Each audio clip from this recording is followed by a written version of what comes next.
Itu keren. Kehidupan dalam rencana Tuhan. Jalan tol lingkar luar atau Jakarta Outer Ring Road, JOR, di sekitar Cakung, Jakarta pada hari Sabtu 27 November tahun 2021, di sekitar jam 5 sore, sebuah mobil Mercy meluncur melawan arah dari selatan ke utara.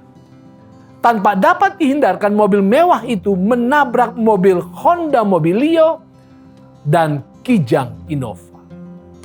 Ada apa? Ternyata supirnya adalah seorang yang memiliki demensia. Demensia adalah sebuah sindrom yang berkaitan dengan penurunan kemampuan fungsi otak dan berdampak pada berkurangnya daya ingat, menurunnya kemampuan berpikir, memahami sesuatu, melakukan pertimbangan, dan memahami bahasa, serta menurunnya kecerdasan mental. Kasihan. Saudara, berulang kali Alkitab menegaskan pentingnya daya pikir dan juga daya ingat. Kitab Ulangan munculkan kata kerja zakar atau ingat 19 kali. Ini lebih daripada kitab-kitab yang lain. Misalnya Ulangan 9 ayat yang ke-7. Di sana dikatakan, ingatlah, janganlah lupa bahwa engkau sudah membuat Tuhan Allahmu gusar di padang gurun. Sejak engkau keluar dari tanah Mesir sampai kamu tiba di tempat ini, kamu menentang Tuhan. Saudara, di dalam Alkitab ada tonggak-tonggak sejarah yang tidak boleh kita lupakan. Antara lain, pertama, peristiwa penciptaan. Penciptaan adalah peristiwa pertama yang harus diingat karena peristiwa itulah yang menceritakan asal-usul kita.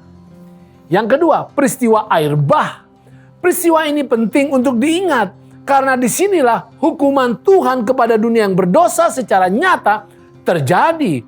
Dan peristiwa hukuman Tuhan yang lebih besar nantinya akan terjadi juga, yaitu ketika Tuhan akan menghukum dunia dengan api. Yang ketiga, peristiwa Exodus atau keluarnya Israel dari Mesir. Mengingat kisah keluaran akan memperkaya kita dengan kepastian kebebasan dari dosa dan juga perjalanan yang pasti menuju kepada tanah Kanaan. Yang keempat, peristiwa kayu salib dan kebangkitan Yesus. 2 Timotius 2 ayat yang ke-8 mengatakan, ingatlah ini, Yesus Kristus yang telah bangkit dari antara orang mati, yang telah dilahirkan sebagai keturunan Daud, itulah yang kuberitakan dalam Injilku. Ini adalah peristiwa penting tentang pengorbanan surga untuk menyelamatkan ras manusia dari kemusnahan. Ingatlah bahwa anak Allah telah datang. Dia hidup di dunia bahkan mati di dalam derita dan hina. Tetapi Yesus telah bangkit. Maka dengan mengingat dan berpegang pada peristiwa ini, kita akan memperoleh kemenangan atas dosa dan memiliki kehidupan yang kekal. Saudara, ada tonggak-tonggak sejarah dunia yang tidak boleh dilupakan. Itu adalah landasan kita untuk hidup, beriman, dan berkarya. Tetapi, marilah kita juga ingat apa yang Tuhan telah lakukan kepada kita masing-masing secara pribadi.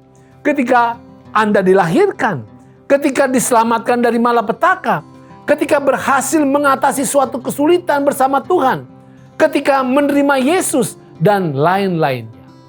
Dengan menggunakan pikiran kita untuk selalu mengingat kebaikan-kebaikan Tuhan, maka kita akan dapat bertumbuh di dalam iman, tangguh di dalam menghadapi tantangan dunia, dan bahkan kita dapat menjadi alat Tuhan yang ampuh untuk menebarkan kebaikan Tuhan kepada dunia yang ada di sekitar kita.